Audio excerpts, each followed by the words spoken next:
Hi everyone, I just wanted to take a minute to talk through the focused conversation model, which is the model that you will use when you're doing your journal entries for this course. So there's 3 journal entries in this course and 3 in the next course. Some of you will already be familiar with the focused conversation model. If you've recently taken PIDP, it'll be familiar, which is great. If you want a refresher or you're not familiar with this model, this 5-minute presentation will be helpful. So there's 4 sections in the focused conversation model: the objective section, the reflective section, the interpretive section, and the decisional section. I will talk through each of those 4 sections in this presentation and then give you an example of applying it to real life. So the objective section is the section where you outline the facts associated with the learning. You want to look at what you've read in your text, as well as other links to articles or videos that you might have seen in the course. And just these are pieces that you know to be true about the topic. So pretend like I don't know anything about it and tell me what I need to know about the facts related to that area of reflection. The next section is the reflective section. And in this section, you're going to tie those facts to your own life. So just like a mirror reflects and turns it onto yourself, this section reflects onto your opinions, your thoughts, your experiences. How do you feel about these facts that you've investigated? Do you agree or disagree? What's your experience been? You can either talk about your experiences as a learner or your experiences as an instructor, but this is where you tie it to your own thoughts, opinions, feelings, and experiences. The next section is the interpretive section, and this is sort of tying together all of the objective facts and your experience or your opinion. What's your key takeaway or your key learning piece? What's your aha moment, the sort of light bulb that went on related to this learning?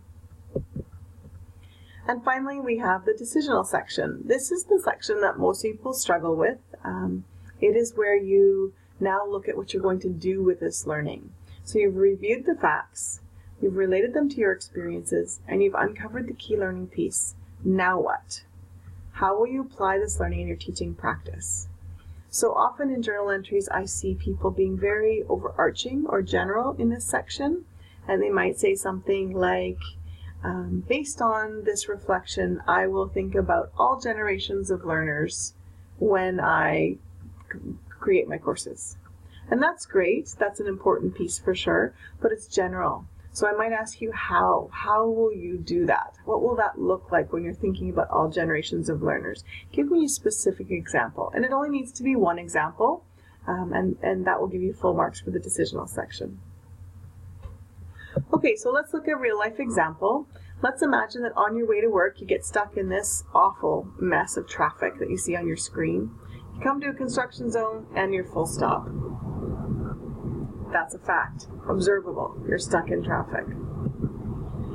Thinking back on your experience, you realize that you were stuck in the same place at the same time yesterday. That's your experiences.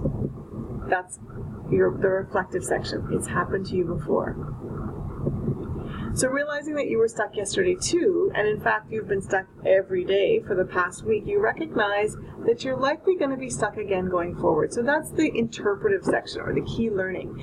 This is going to happen to you again if you continue to take this route at this time. And now the key piece, the decisional section. Given the fact that you're stuck in traffic and you've been here at the same time, same place for a week, and it's likely to happen again, tomorrow you think to yourself, maybe I'll just go a different way, or maybe I'll leave at a different time. But you make a plan in terms of how to go forward with this new learning. That's the decisional section. You decide to change your route and avoid the traffic tomorrow. So to summarize quickly, the focused conversation model has 4 sections. The objective section, which is the facts, your experience with those facts, which is the reflections or reflective section, the key learning associated with that, which is the aha moments or the interpretive section, and the way that you're going to apply this learning to your practice, and this is the decisional section. So 4 sections for you. Hopefully that helps clarify them, and I'll leave the screen on for a few minutes to give you a chance to read the cute little comic at the end.